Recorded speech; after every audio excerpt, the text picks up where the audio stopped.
You might encounter this error when running your project. Just minimize this.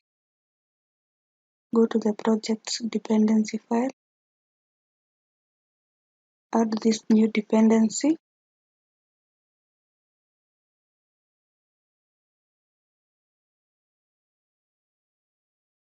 This will allow the connection to the MySQL server.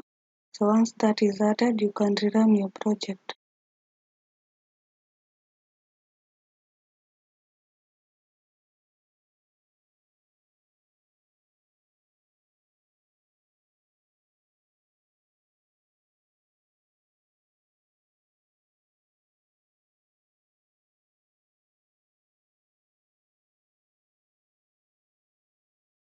So now you can see that we are not getting any error and the application has started successfully.